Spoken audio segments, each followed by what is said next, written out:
Yeah, yeah, or there's just like a there is no, yeah, there's like a block and they just don't get it. And you're just like, what the hell is going on? I mean, really, I mean, saying relatively speaking, right? I, because, my teachers say the same thing about these teachings where they're just, I mean, Geshe Michael, if you ever seen him teach, he basically teaches the same thing all the time. And it's probably super annoying, I'm sure, to be like, I would like to try to teach something else, but the fact is there's only one thing that you need to understand, and the same thing goes for most of teachers that I know, where it's like, no matter what they teach, they tell the students the same thing, and yet everyone comes back with the same problems. Like, I'm really lonely. I need to, like, I broke up with my boyfriend, or I don't have any money, or someone's dying, or, like there's always some, it's usually a very similar type of thing. And it's like, how do you get someone to have the motivation to understand that this is, I mean, that's the thing that I was saying, I think it was last class or the class before, where it is such a personal practice, and the wisdom is conveyed to you or delivered to you through a teacher, but ultimately it's inside of you, and it's your responsibility to be able to find that for yourself. And it really sucks, actually, because there are times where the Christian methodology was a little better, because I'm like, great, it's up to you, like you figure it out, like why the hell am I, like just leaving it to someone else to just be like, well, shit happened, well, I guess God, it was part of God's plan. Like, I could just chalk it up to that, whereas if there are certain blocks that you have or certain things that are happening with this practice, it's such an inner practice. Like, I've been going through this thing recently where with work, I see certain blocks that my company has, and I sit and I watch it and I can see it happening. And the only place it goes to, and I see like certain things with my team in particular that I'm watching, I'm like, what the hell is happening? And the only thing I can look at because of this practice is myself, and being like, what do I need to do today to change what's happening out here? And what do I need to do today to help move my company from where I am to where I want to go? Or what do I need to do today that is creating this block between me and my family? Like, every day, that's the conversation that I'm having. It's like, yes, it's true, there are outer situations and circumstances that are being played out here, but there's also something happening in my inner place, right? There's inner work that I can, like, why am I manifesting what I'm seeing? So the world starts to become like, if you start seeing, the more you practice and the more you understand these practices, and the deeper you go, you will start to see when teachers teach that they are showing you that they are enlightened rather than having to do it through logic. It's just based on your capacity. And you'll get a sense of that. Like, you'll meet certain people that are special, and you're like, wow, that person just. And there's someone right next to you that's like, I don't know. Like, she's kind of quirky, or he's kind of weird, you know? You know what I mean? Or the Buddha will say, and we've heard this in the teachings in the past, where Buddha can be up and teaching what seems like sutra, right? Which is an open teaching. Sutra, this is what this is, it's an open teaching. And there can be people sitting in the audience who are tantric practitioners, which is called a closed teaching, where you have to have an initiation. There's nothing really sexy about it, quite frankly. It's just, they up the ante, and there's a whatever. Anyway, we can go into it someday. But you could be sitting in the audience and hear tantra during a sutra teaching, for sure. It happens all the time. It's just based on what you know, right? Yes. Yeah, and it's the same thing with like people who are really musically inclined. You could hear music and it sounds like a good tune, but someone who really knows music will know what's like the genius behind those cadences, right? And will understand structure and just be like, what the hell just happened, right? It's the same, like, you just see it all the time. That's why the headline. Because it caters to Totally. capacities. Yeah, exactly. Yeah, yeah. And I actually think, like, this is not even part of the scripture, but I actually think that's when I look at religion in general, like, you hear different, religious leaders, even like the Dalai Lama, that will say it's all the same. you know, whoever you decide to practice with, whatever religion, it doesn't really matter. It's all the same ultimately.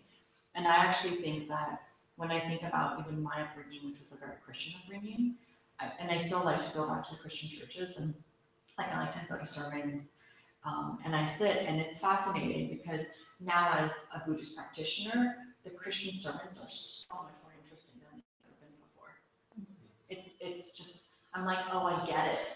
I get what you're talking, like I totally get who Jesus is now.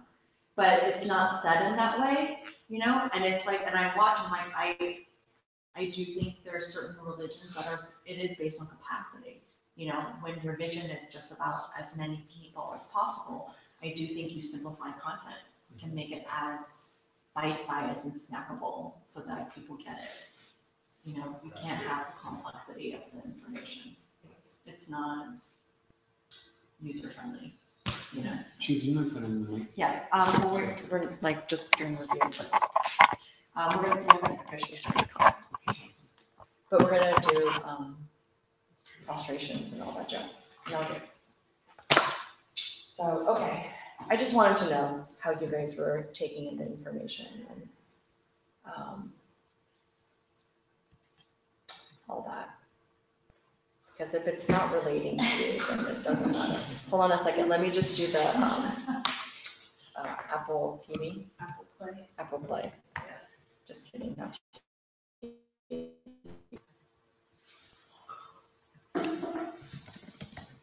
What do you guys want to meditate on today? Tonight? What? Is there something in particular someone wants? It's gonna be the long run. You want to?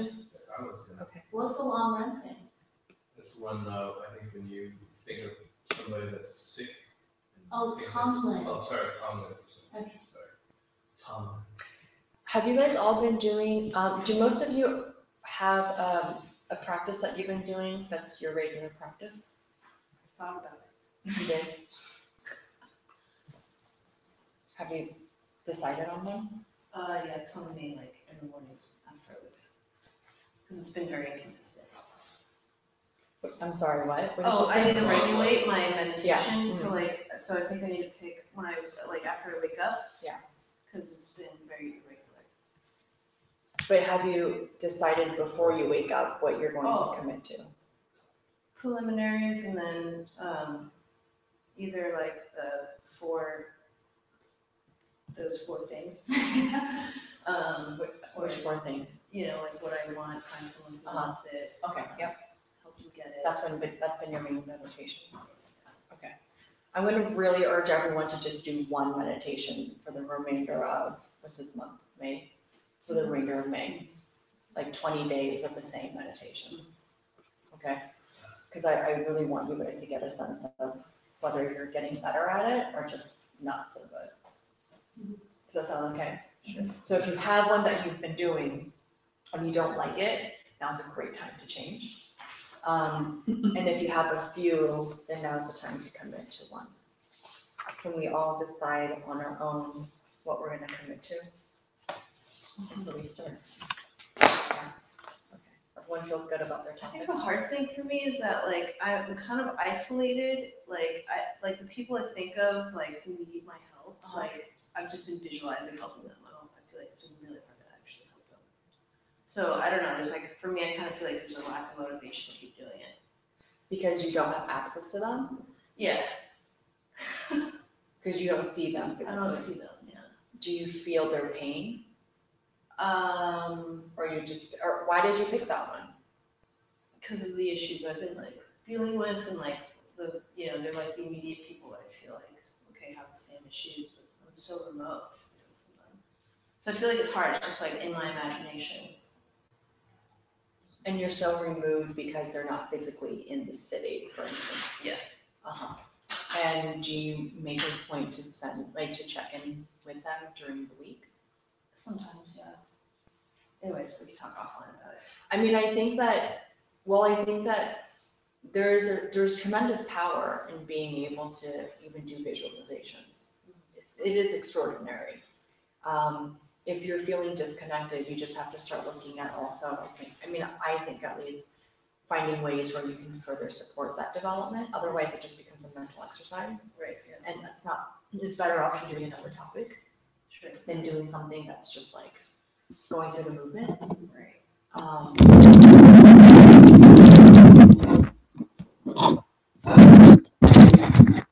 So if you're feeling like it's disconnected, then the question also for you would be, why is there a disconnect? Is it because it's not physical engagement or vocal engagement or visual engagement? Or is it, because it's just not top of mind, or you know what I mean? Sure. So it's taking a look at those things, I would say. Yeah, okay. All right, here we go. Sorry, guys.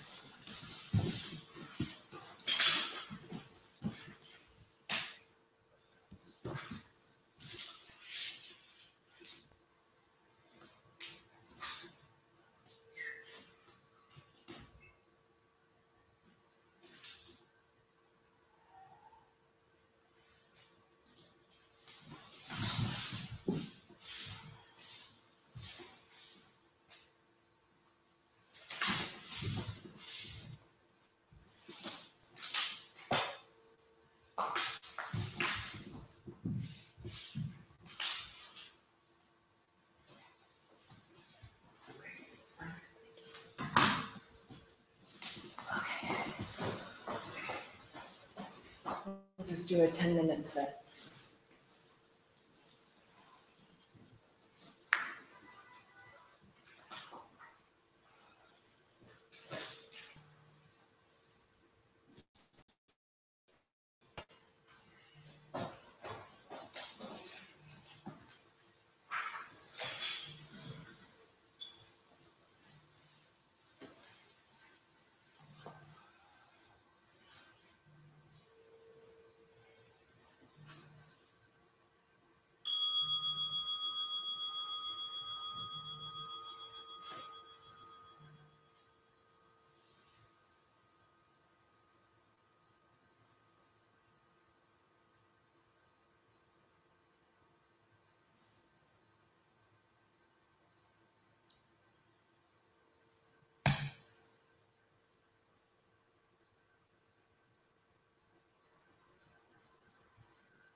Sashi Puki Jushin Meto Tran Vira Lichi Pati Sange Shindu Nikte Uwadi Rokunanda Shimla Chuparsho Idam Guru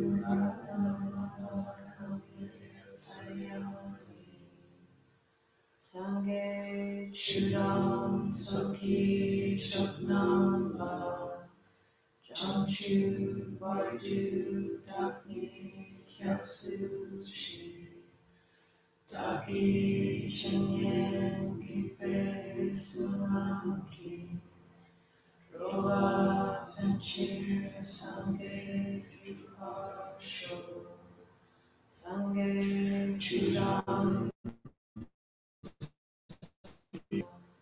Jamchu Vaidu Daki Kyapsu Chi Daki Chinyen Kipe Sunamki Drola Panchir Sange Druparsho Sange Chudam Soki Chaknamba Jamchu Vaidu Daki Kyapsu Chi Daki Chinyen Kipe Sunamki Drola Panchir Sange Druparsho. All right. Class 7. Not a lot of slides in this class. We're going to be doing logic tonight, more of it. Let's see, let's start. Can you say Nirlan Gigyu? Nirlan Gigyu. Again, Nirlan Gigyu.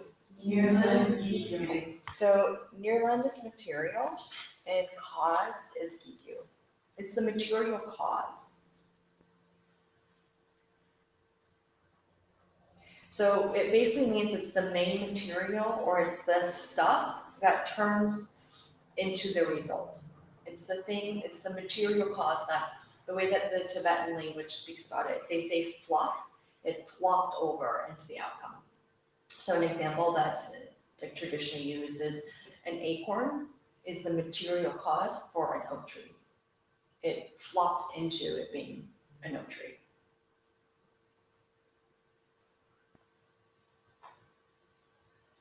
And every material cause, there's always a similarity of it or a characteristic that's common between the material cause and the result. So you can't have a lemon seed. They're seeds, right? Okay. Mm-hmm. Really bad. You can't have a lemon seed become an oak tree. It doesn't work that way. There's a sense of what you see will result into something that's similar of its own nature from what it was caused from. The similarity to that. Does that make sense? Hi, please.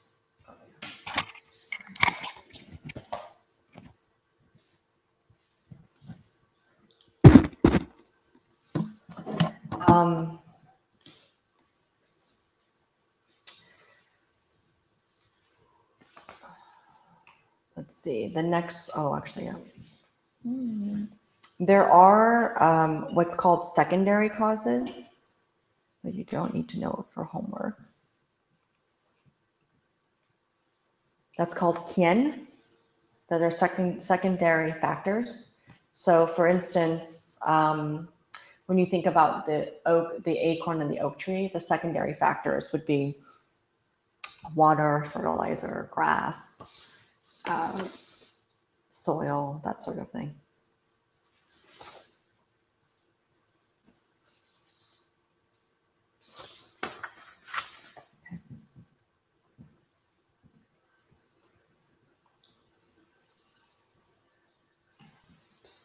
Wait, what's that second one? What's what? What It's was the kien. second K-Y-E-N. That's called a secondary factor. Okay, so you have the main material cause, which is Yearling Gigu, and then Can, which is a secondary cause. So what we're going to be doing, I'm sorry, I'm just like all over the place. What we're going to do today is we're going to talk about what is the, or try to prove, what is the material cause for the mind at the first moment of consciousness. Yeah. Okay. There's like, what is the material cause for the first moment of consciousness, of your consciousness, not in general. Let's just back up in this lifetime. What is the material cause for your consciousness, the moment of conception of your, like, how did your consciousness flop into existence in this lifetime? Is one way to also think of it. Yeah. Okay, I'm going to do the best I can to explain this. Can you say Shija? Shija. Again, Shija. Shija. So Shija is no thing. No thing. It's basically all the stuff that you need, all the stuff to know. It's all the knowable objects. Okay, all things that, all things that exist, all things that are known, is what Shija is. Okay. Shija has, there's two Shijas that are possible. There are Shijas that are unchanging and Shijas that are changing. So if you think about all things that are known, they're basically saying that there's only two buckets, two categories. And what we're going to do is use this process of elimination. I think in the scriptures, they call it the, we're going to start doing is eliminating and starting to figure out through a process of elimination, what is the material cause for your mind to exist. Okay. So we start with all things that are known. What are the two categories of all things that are known? Either things are going to be unchanging or they're going to be changing. We're okay with that, right? Mm-hmm. Okay, so you have takpa and mitakpa, which is, so takpa is unchanging and mitakpa is changing.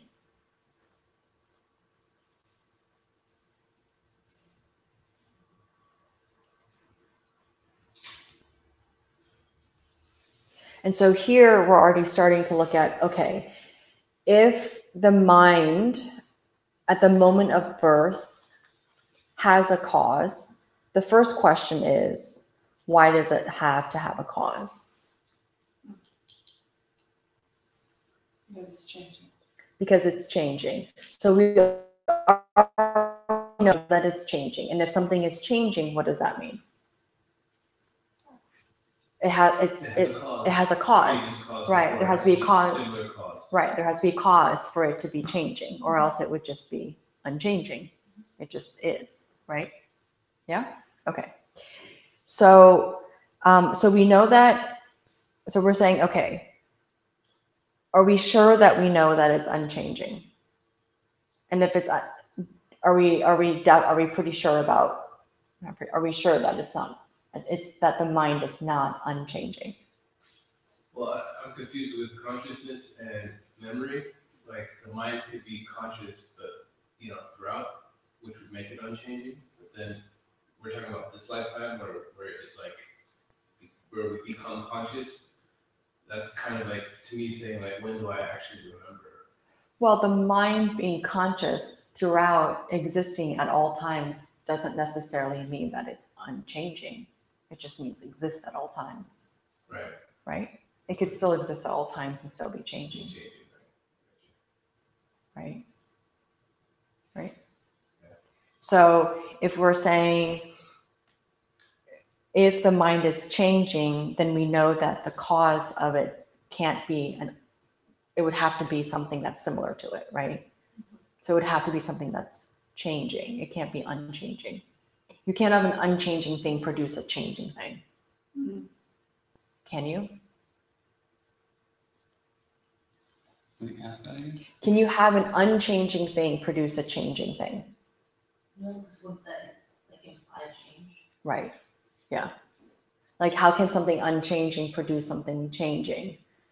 something changing can produce something changing. But the mere fact that If it was something, unchanging and it changed, and it could have converted to be Right. something changing. yeah. And a thing about changing too, it's like, there's something about even just about the energy, right, to output that creates change. Like a mother gives birth to a child. She is a changed person post-birth. I've never had that happen to me, but that's what they say and that's what it looks like. So I'm going to take it for like what I see in here, right? There is something about the output. So the mere sense of being unchanging to produce something changing, it would change the unchanging thing, right? I mean, we can all agree. Okay, great. So under mitakba, which is changing, there are 2 categories. So we're going to say, we know it's not unchanging. Okay, we're eliminating that. So we're saying, let's go to changing under mitakba. Under mitakba, there are 2 ways that things can be changing. Basically 2 categories that the Tibetan Buddhists are saying. There's benpo and there's ripa. Ripa is a very important word. If you guys hear it again, just know that you heard it here and you'll continue hearing it. But it's just, you'll hear it often. I feel like I hear it even more now in my practice. But anyway, changing, there's 2 things that can be changing. It's either going to be physical matter or it's going to be mind, is what the Tibetan Buddhists are saying. Those are the 2 categories that they're saying are changing things. For any given In general, yeah, everything. All things considered, things that are changing are either going to be something that's a physical matter or something that is going to be considered the mind. Because they're saying that mind is not a physical matter. So mind is another way of saying non-physical matter, Non-physical matter. but they call it mind. Well, they're saying mind is specifically different. Like they're not saying non-physical, they're saying mind. They're saying mind. Why would they say non-physical? Like everything non-physical doesn't have a mind. Well, in this particular example, it's probably because the proof is around the mind, so they're trying to So they're prove trying the to- mind. Okay, But got it. What is non-physical that's not mine? that would also be a very interesting debate. Well, like, I mean, dark matter, there's like a bunch of stuff that we can't see. I mean, But you just said matter, which implies physical. well, they call it dark matter.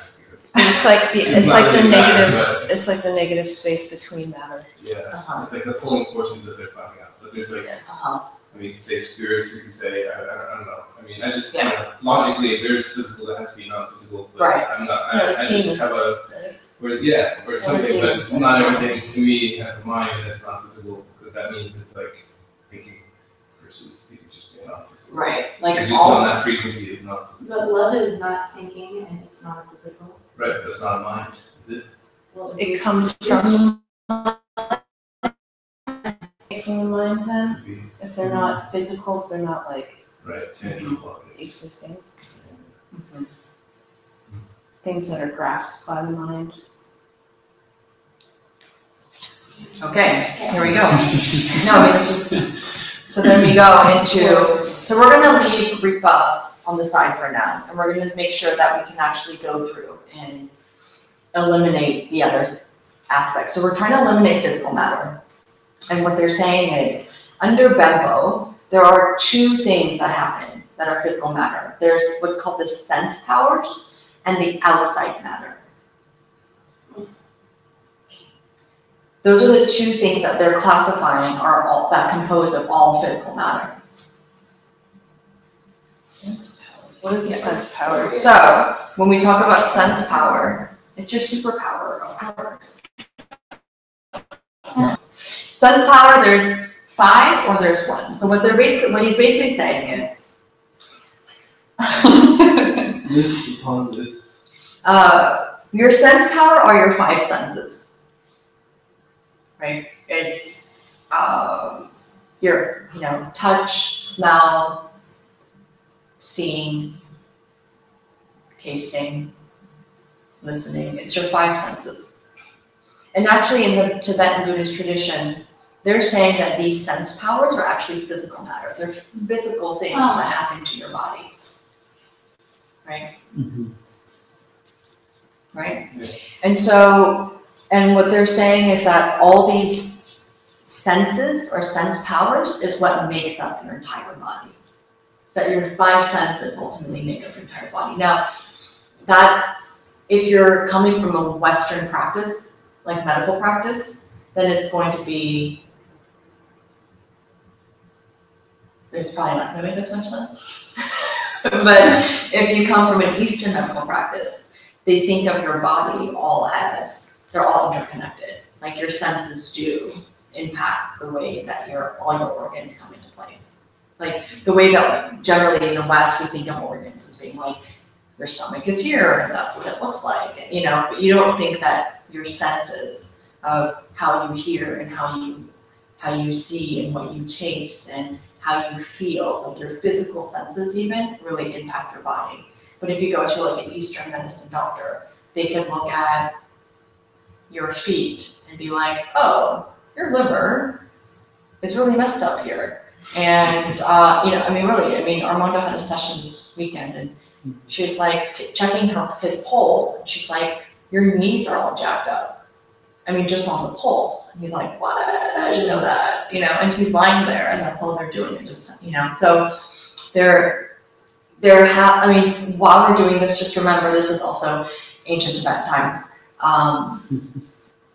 And it doesn't disregard the logic, but it's also just keep it in context of how they looked at body and mind. Okay. Does it also speak to emptiness, because every physical thing is actually determined by your senses and your experience versus like the thing itself? Say that one more time. My initial response to physical matter was like, okay, that's stuff. That's like, yeah, things around. Mm-hmm. But when it comes to your body.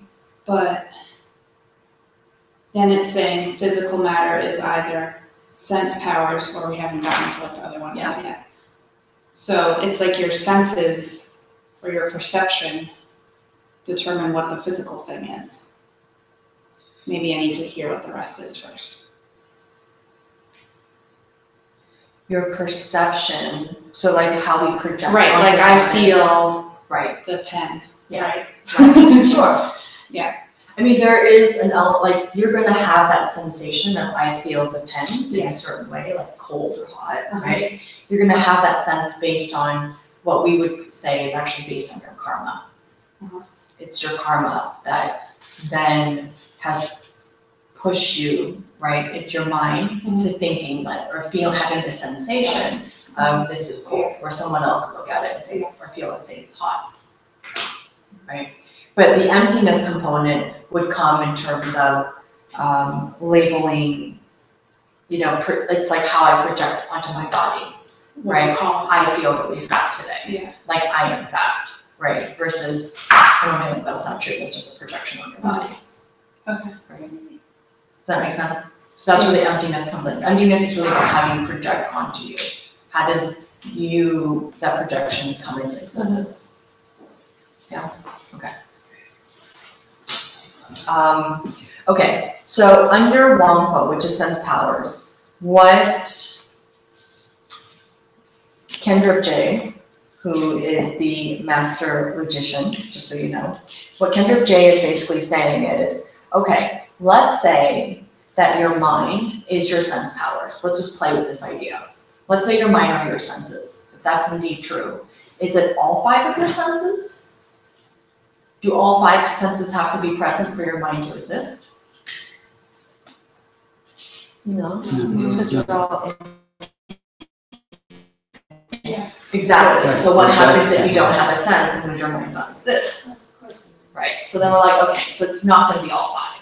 Like that can't be what is the thing that tipped your mind into consciousness. It's not your senses. It's not your 5 senses. So is it 1? Is it 1 sense?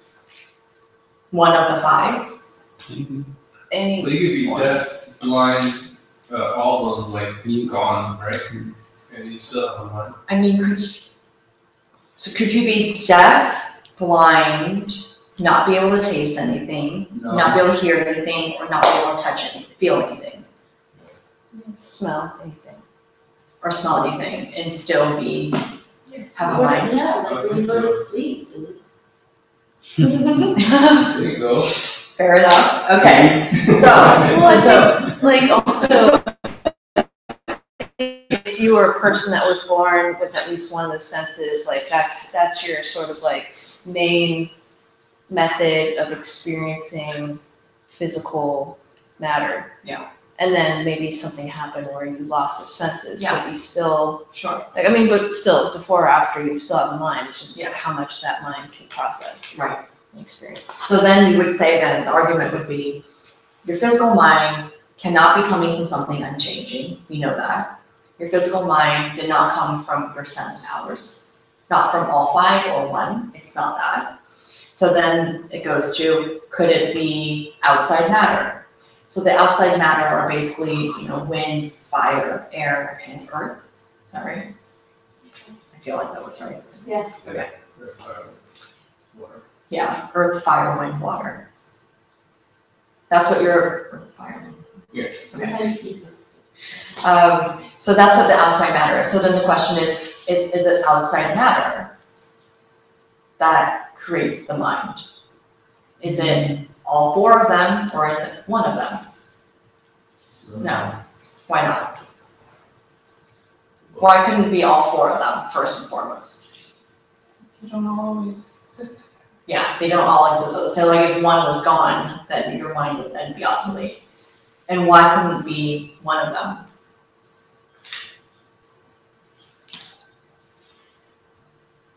Like why couldn't your mind come from fire? I don't know, sometimes I feel like mine does, but anyway, that's beside the point. But why could it? Yeah.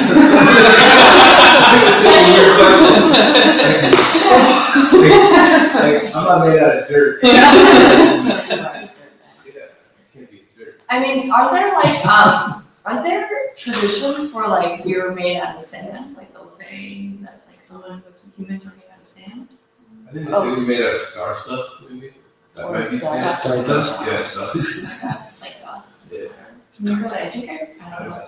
Maybe it was on the table somewhere. So, okay, touche. So, yeah, I mean, it doesn't make sense. I mean, the logic would be that what we said in the very beginning with how this idea of Neuralink Gigu works with cause material is that it has to have a relationship, right? So if your mind came from dirt, for instance, then you would look something in a similar vein of what the original cause came from. You would look like dirt, would you know? Okay, so that's the logic. So basically, Kendra J is saying, okay, let's just go down this thing. We know that all things that are not impossible to humans, or to anyone, I say humans in general, it's either unchanging or changing. We know it's not unchanging. So underchanging, is it physical matter? Could your mind come from physical matter? And if that is, what are the things that make it physical matter? So he's saying, here are all the things that compose the physical matter. There's either these outside matter, these things, these stuff, right? Like things, atoms, basically, like things that are composed of atoms to be able to create matter. And it's either going to be your sense powers, is what he's saying, or it's going to be just physical things that you see outside of you. I really think unless they think that it's the outside matter, which is from that egg. Yeah, they do. Yeah. But what they're saying is that true? Like, is the moment of conception those two? And do we just have that narrative because that's what we've heard? Right? There's a lot of that too that these traditions will start to challenge in terms of your thinking. Like if you grew up in a country or a world where you were taught at a really young age that consciousness was always existing and you just happened to be in this lifetime, the idea that consciousness came at the moment of us uniting would sound really foreign. Mm-hmm. Yes. We can't, from what I understand, we can't have sense powers without outside matter, but we can't have outside matter without sense powers because it's all based in the mind. No. No, okay. Because we could have sense powers, but if there wasn't any outside matter in order to sense them, then I wouldn't need to know. Yeah. To depend on each other, what you're saying. Yeah, like I can't have, like I feel like in this instance, you can't make them, Separate. yeah, It's like, how can they be two separate? right, Components that's what I'm of confused physical matter? about. Because one relates to the other? Because you're saying they're the same, they have to coexist in order for them to even be there. Right. Well, I mean, you could even argue, if you want to go even further, it's like your mind can, your sense powers is what technically triggers your mind. Like by the time, it's like, I don't know someone, but like there's a study somewhere, I'm really bad with stats, but there's a study I remember saying like when you get burnt, right? Like when you get burned, your body will feel it, but your mind will, like there's time. It's like 3 seconds. Right, Yeah, there's yeah. time. I mean, who knows, right? Here's Wait, what there's is time. it? What is it? When you get burnt, like if you're putting your hand over a fire, it takes time for your mind to get triggered. Like your sense powers have time to need time. Like you to be actually able to probably pull your hand back before you even realize that have you're the not burned. sensation of being burned, right? Like you feel it Yeah. afterwards. Like it reminds me of, I don't know why I remember this, but I think it was like in elementary school in 2nd grade of dinosaurs. Like that really long one, what is that one?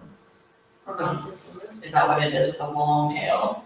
And how he has like a really small brain. And I remember the example being they get burned, like their tail could be burning, and it takes so much time, and they're not that much intelligence where it would just take time and they'd see themselves burning and not realize it. Wow. I don't know why I don't remember that. But anyway, so what you're saying here is how can you actually divide up physical matter into two separate components? If you didn't have outside matter, would you even realize that you had had or had not, that you would have sense powers? I'm coming from it from an angle of if everything is a perception, then the physical matter can't exist without my sense perception. And I cannot understand my sense perception without having physical matter to elucidate it to me in a way. So like in terms of what it like, what is the original question about the mind? Like what is the Material cause, What is the cause? material Right. cause to what flips or flops the mind into consciousness? I guess I just feel like this is sort of making things dualistic in a way. Well, I mean, I think that what it's doing is trying to look at categories, like what are all the things that make up physical matter? I mean, I don't think that it's saying, and from what I recall in the teachings too, it's not saying physical matter is one or the other. The two things have to coexist, but they are separate entities, technically. Okay. It's not like physical matter can or has to just be your sense powers or it's the outside. I mean, clearly, there has to be all those elements, you're right, for us to realize, and they have to put in context. Right. Right, if you're floating, I mean, I guess even if you're like floating in space and black abyss, or what was it that you said? Black matter. Yeah, you're like in black matter, dark Dark matter, dark black matter. You're dark matter, and I think it's black, floating, dark. It's dark, and you're floating in the abyss.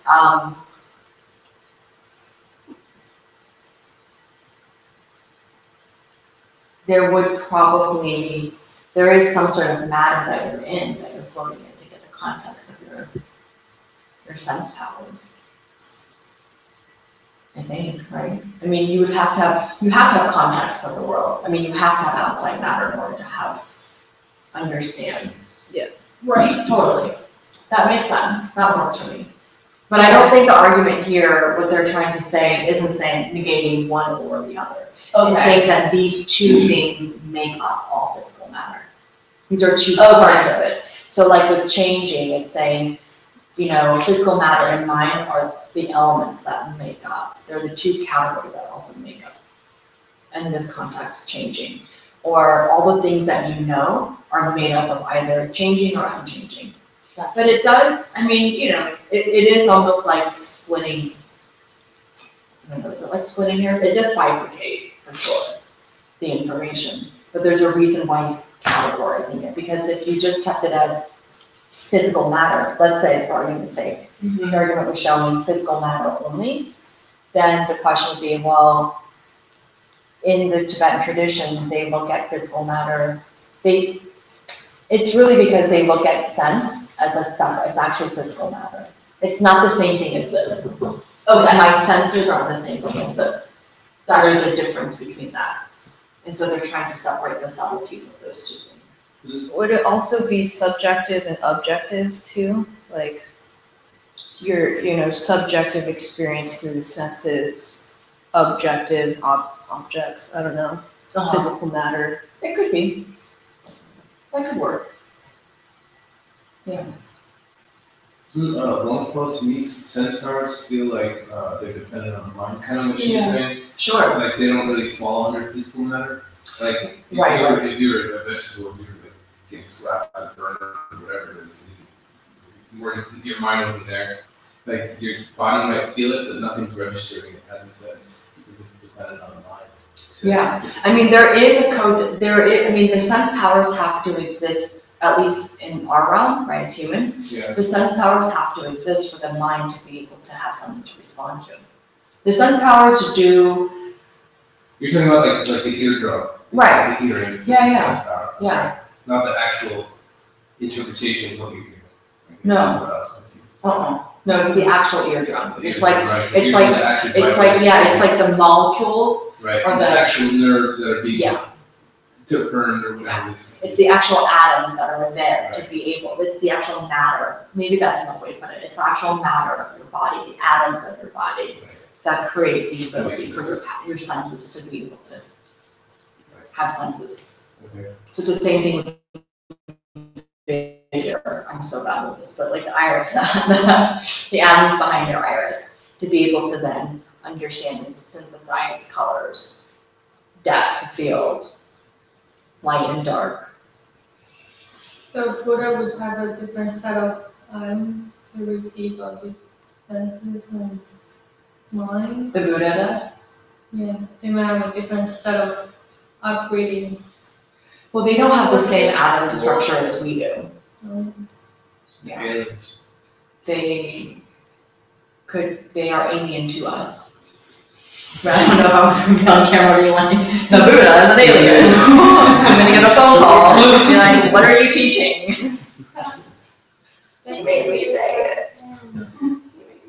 Okay, so then we're saying, okay, we're basically saying, or I should say Kendrick J is saying, we know that the mind's not coming from unchanging. We know that it's not coming from your sense powers. It's not coming from your outside matter.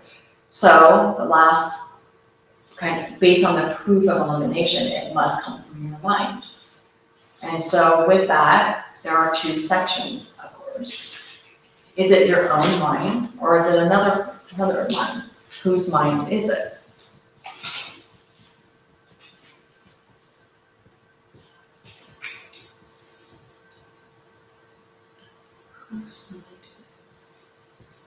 Can it be another person's mind? Yes. Can another person's mind be the material cause for your mind? How so? How? You're happy and happy too. But was my happiness the material cause for your mind to exist? You could be. Like if that helps you and you're happy and be happier. Is my mind, my happiness, what made your consciousness come to existence? Yeah. Yeah. Right? Like, can another mind tip your mind? Can it be the material cause, flop your mind into consciousness? I mean, sometimes actually in the West, we think that that may be true. Like we have, people think that like, based on your parents, the mind of your parents, you know, that it influences your mind directly. But if that were technically true, like let's say your parents' minds became the material cause for your mind to come into existence, then if light produces light, right, and your parents are astrophysicists, then most likely it would mean that you would probably be in the same type of realm or same type of work or same type of mindset. But that's not always the case, right? So then the argument would be, it can't be from others' minds then. No one else's mind is what's gonna cause your mind to come into existence. So then it wouldn't net out with, it would have to be your own mind. And so if your own mind is what creates your own existence, then that starts to then go into the proof of the idea that your mind is continuous all the time. And that actually never ends and it never begins. It's just ongoing because it's what produces, it's the material cause. It's the cause that produces your mind to continue to exist. Yes, Question. please. Based on our human knowledge of like human history, we know that our planet, our current planet that we live on, that we know that supports life, is overpopulated. So it's kind of like if our consciousness comes from beginningless time, where did all these billions of consciousness, come? If we're kind of thinking about it scientifically, logically, Totally. Yeah. I Humans. remember that question. Yeah. So not through this teaching, but I remember that question when I was at the Dalai Lama's teaching. Because sometimes he'll take questions at the end, which is super awesome. And someone asked that question, like, how do you then speak to all the different, like, how can things be overpopulated? Wouldn't it be a finite number? Like, where do all these beings come from, right? And in my recollection, his answer to that was, there are so many beings, there are so many sentient beings on this planet alone that you don't even see. You just don't. And so when you're seeing a growth of more humans, for instance, there's just a reincarnation that's happening. Because there's every day you're walking and crushing, whether you know it or not, conscious or not, sentient beings. And they come in different shapes and sizes. There are also a lot of, from this tradition, right, there are also beings that you can't see, depending on what realm, that can get reincarnated as well. So animals are upgrading to humans potentially too. Yeah, sure, exactly. Animals, insects. Upgrading.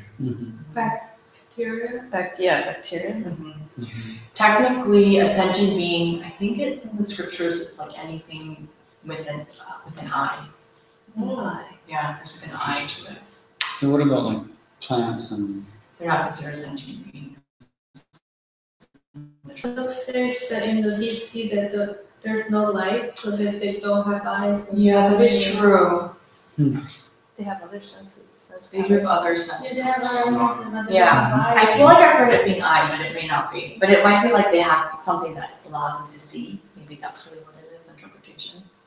I would think it would be like a sense of self. Anything that had like a sense of like. But how do you know?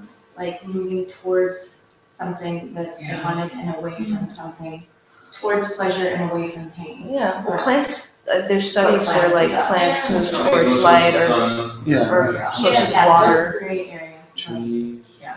I just remember once, like an eye. And I remember this because I was having a conversation with a teacher over a meal, and we were talking about being vegetarian or not. And like, how do you, it was like, what about the shrimp? The shrimp can work, like, or what about a clam, And so then it was, I remember the teacher. Yeah, they don't have eyes. Right? Oh yeah, the Plants? clam are not. They're not sentient beings? I don't think they're considered sentient beings. Really? Oh. What? Clams and oysters and mussels? I don't think mussels and clams are considered sentient beings. Why? I don't think that they have eyes, and I don't know if they have. They I have can find They out. have Let me find senses, out. right? They do have They senses. sense like when you touch. Oh, Yeah. This is like the thing that gets everybody riled up. Forget about where the mind comes from. Clams, they always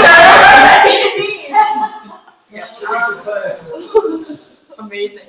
I can find out. I'll find out if clams. Does that mean we can just eat loads of clams and oysters Yeah. and not feel guilty?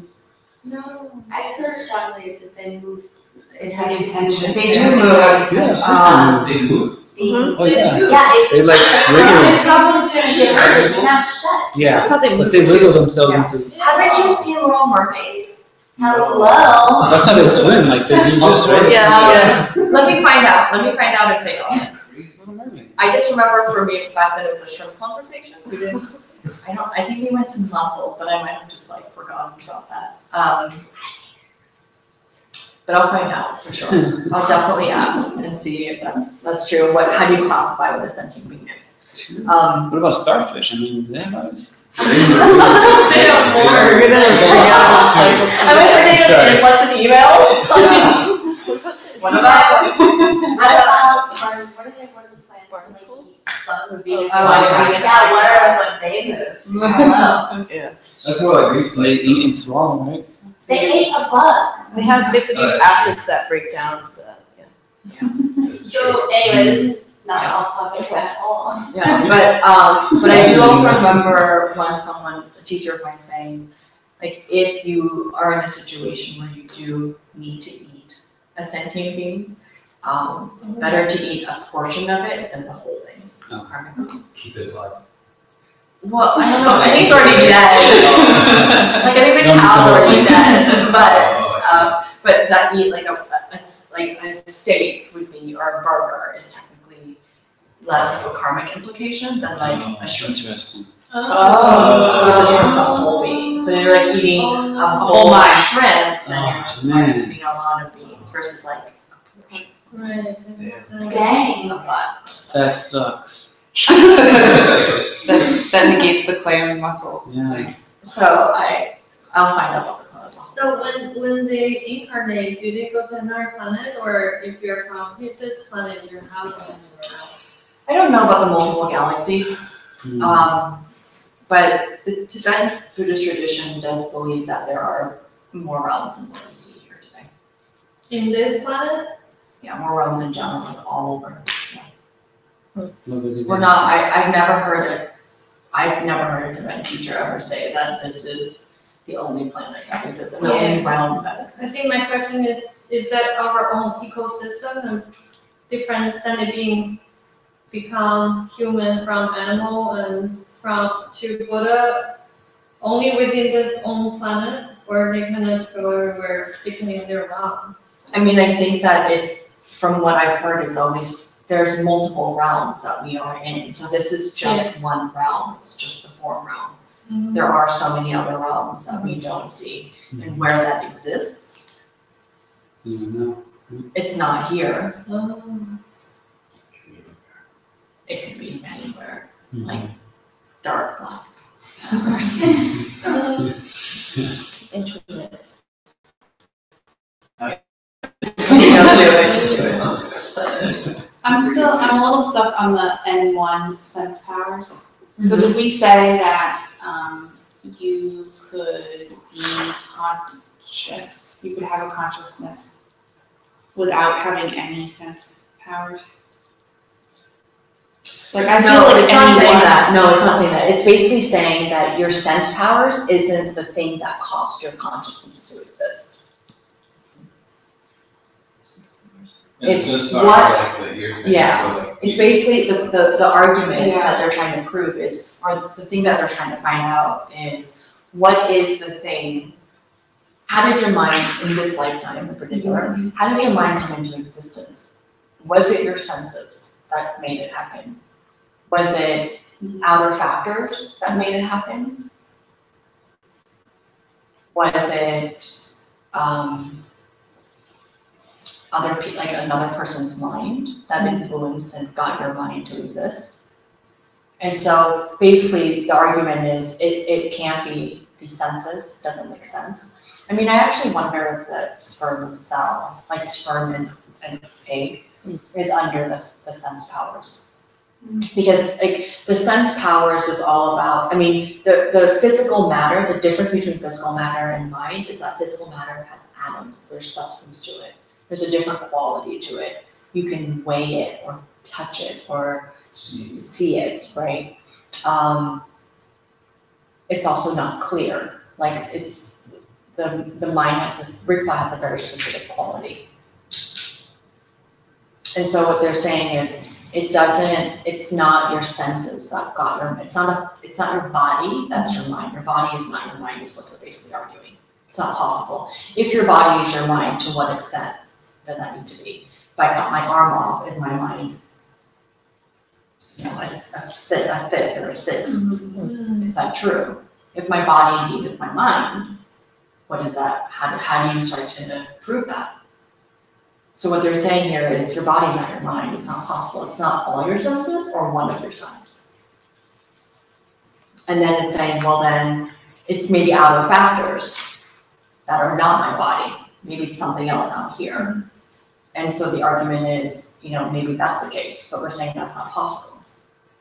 So then it's, well, then maybe it's not. Maybe it's my mom and dad's mind, for instance, that pushed my consciousness into existence. But if that were true, then my mind would be like their mind. It would be, and that we see that that's not always the case. It just seems like, it feels like the initiation of consciousness would be the first time you sense something. As a human. Yeah, like if we're talking, yeah. Because so to you, it's like, it feels like it should be your senses. Like the body should be part of the mind. Yeah. I mean, the senses trigger the mind. You Yeah. have to have the senses to be part of the mind. But the question is, is that what creates the mind to exist? The senses have to exist for the mind to respond to something, right? If you have nothing to respond to, then your mind has nothing to play with or work with. Right. So there is a relationship between the two, for sure, right? Your mind becomes, I guess you could even say, aware based on your senses. That helps, right? Activate the mind. Yeah. But does that mean it's what caused the mind to exist? Right? Is the question or the argument that we're proving. And you can have mind interacting with itself, I feel. You can have mind that doesn't have to interact with outside matter. Like in the sense that you're interacting with thoughts and interacting with images that pop into the awareness. The space of your mind. Yeah, then there's still mind interacting with mind. Yeah, I guess like emotions are not necessarily senses or sense-based, right? They're the mind. Absolutely not. And like there are different meditations too. I mean, we've done them, I think, in course too. Maybe we should think about it if we want to do them again. But there are meditations where you do look at the mind, and then you even, it's so tricky, but you actually, it's like you're watching the mind, and you actually invert it, where it's like the mind watching you, watching the mind. Well, it's interesting. It's like, have you ever seen on screens like the infinity? That's what it feels like, but anyway. That's what it feels like. So what is the cause? So what we're saying, the cause, what Kendra J is saying is the cause of the mind is your own mind. The previous moment of mind.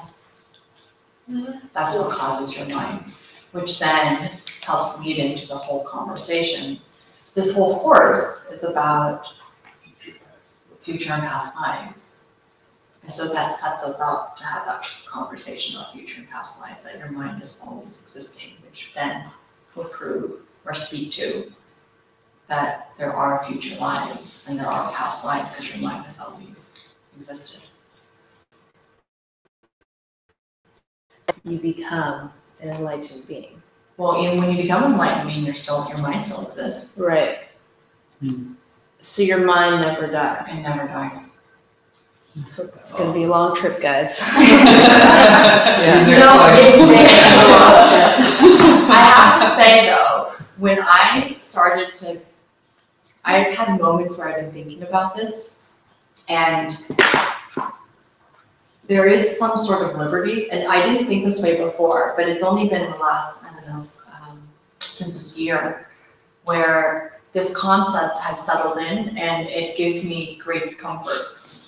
And it's just like, because it makes certain situations in my life it's just like a speck in the grand scheme of my entire lifetime, you know? And it also gives me, it's happened in a couple of different expressions. That's one of them. The other one is my level of judgment for people has shifted, where I'm like, okay, that's where they are in this lifetime. Yeah, he's a couple thousand more lives. It's like, it's such a long game. It's just a speck. And so I'm not freaking out as much as I used to about certain things, because I'm like, there's a long spectrum. The other thing that it's also made me realize, just for myself, is my motivation to do the things I do every day. Like I think, well, let's say I don't believe in reincarnation. Let's say that's just not even true. Then I think, well, if I don't believe in reincarnation and I know I'm gonna die someday, why the hell am I not gonna do the things I wanna do and live as fearlessly as possible? I don't understand. I got nothing to lose. Like, what am I so afraid of? If I'm done and I die and it's over, game over, blackout. Like, that's such an easy proposition. Doesn't matter if I don't have, if I don't have a savings, like, who cares? Like, just live what I need to what I need to do and I'm done. And then the other side of me, if I'm like, okay, so that's one logic. Other side is like, let's say I do believe in reincarnation. I do believe that I live lifetime after lifetime. And then I think, well, if I live my life with wisdom and virtue and I practice 6 perfections that we talked about in class, then why the hell wouldn't I just do everything I can do to live as fearlessly as possible? Because I can do it again at some point. You know, this is just adding to my kind of positive karma bank in a way. If I do good here and I don't reach what I wanted to reach, my goal, well, it's going to add to my next one and my next one. So just knowing I'm chipping away into my end goal, that works for me too. And so it's just, for me, it's been interesting to start playing with these ideas and how it really affects my daily life. And that's why I asked that question to you guys in the beginning class of, when you have these teachings, how does it affect you and does it? Because reincarnation, like, okay, I mean, fine, let's say you theoretically understand it or appreciate it, but how does it apply to your daily life? I mean, moment to moment, you know? And so it's actually, these concepts has actually changed the way I look at certain things I'm working on personally. Like, I am going after certain things that I've never gone after in a way where I'm ruthless and I'm doing it because I have nothing to lose. There's nothing I have to worry about. What is the worst thing that can happen? That I die? That's gonna happen anyway. You know? So sit with it, consider it. It's funny because I took this course too, I don't know, it's been like 10 years. And I think I just like blacked out for the whole class. I was like, I don't really care about this. Just tell me what I need to do to make my life better, you know? And now that I'm teaching it, I see that there's so much. You just have to understand how it applies to you. So whenever you have these teachings, really spend the time to think like, why do I give a fuck about this? Why does this matter to me? Because if it doesn't, it's not even important. Like, you take the parts that do, but it's really starting to look at like, why is this relevant to me? Have I considered all the reasons and rationales behind it? Maybe I don't agree with this logic at all. If I don't, where does that leave me? Why don't I? You know, and do your due diligence on your own to start to look at how it relates to you. Does it shift the way you consider it? Maybe play with the idea, maybe I am reincarnated. What does that mean? How would that change my life at the moment, in the very moment? Because it would. If you believe in that, it changes your perception. Right? Like, think about people who are Christian. Knowing that there's a heaven and a hell dramatically changes the way that they, well, you'd like to think, but the way that they behave. Because they know that there's repercussions to their actions. There's an end goal that they have. You know? So just sit with it and see how it relates to you. That's it. That's class. Oh, Yeah, it was one slide.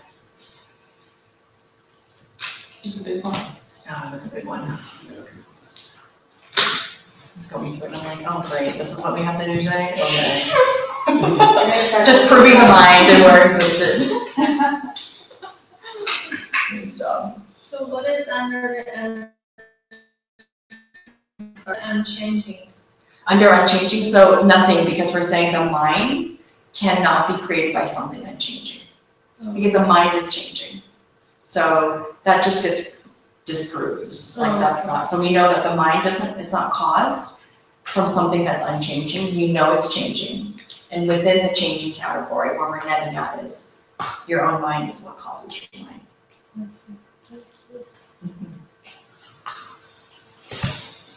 Alright. Sashi Puki Jukshin Meto Tram Rila Vishi Ninte Padi Sange Shindu Vite Uwagi Dokun Nata Shima Triparsho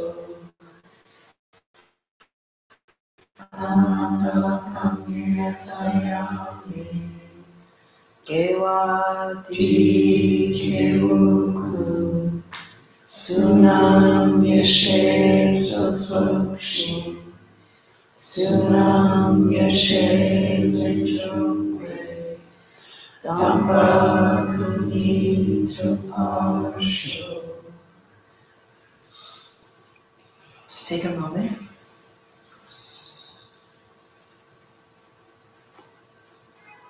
And try to recall why you came to class tonight.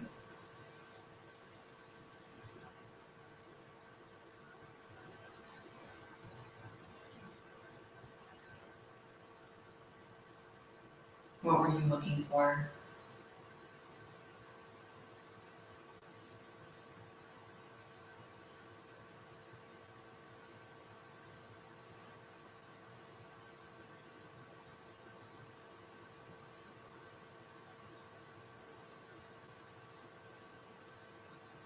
Think about your intention while dedicating your efforts in pursuing whatever it is that you're looking for. That you took action, didn't just think about it, but you showed up. That goes a long way. So commend yourself for making it a priority, taking the time, and making space to be here tonight. And think about the energy that it was required, all of it, the wish to come, the effort to come, the energy to sustain and stay alert and focus. Feel and collect all that energy.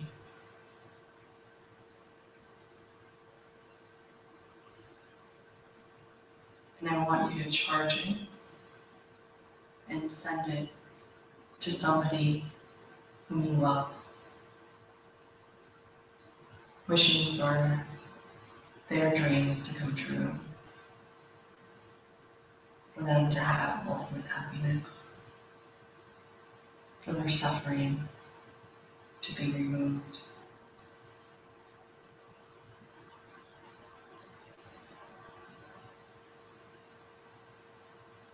Dedicate this class to them.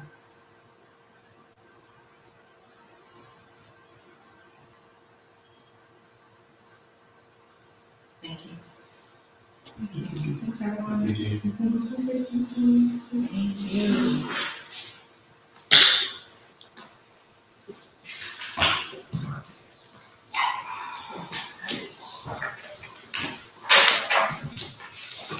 What is the purpose